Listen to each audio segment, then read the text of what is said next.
50 वर्ष आपण देशांतर्गत एक अदृश्य युद्ध लढत होतो. बाहेर शत्रू होतेच, पण आतला 0.5 फ्रंट नक्षलवाद देशाला अजून रक्तबंबाळ करत होता.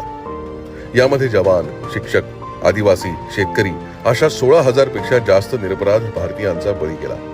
पण प्रश्न आहे, याला जबाबदार कोण? 2014 पूर्वी नक्षलवाद्यांना भटकलेले युवक असं म्हटलं गेलं. सुरक्षा दलांना स्पष्ट आदेश नव्हते, त्यांचे हात बांधले गेले आणि देशातील रेड कॉरिडॉर वाढतच गेला. पण 2014 नंतर मात्र चित्र बदललं. देशात निर्णायक नेतृत्व आलं. हिंसा आणि संवाद एकत्र चालणार नाही हा ठाम निर्णय झाला. नक्षलवाद्यांसमोर 2च पर्याय ठेवले: आत्मसमर्पण करा अथवा मृत्यूस तयार राहा. केंद्रीय गृहमंत्री अमित शहांच्या नेतृत्वात कोब्रा कमांडो, जिल्हा राखीव दल ड्रोन, नाईट व्हिजन, आधुनिक तंत्रज्ञान आणि सरकारच्या मजबूत पाठिंब्यासह मोहिमेस उतरले.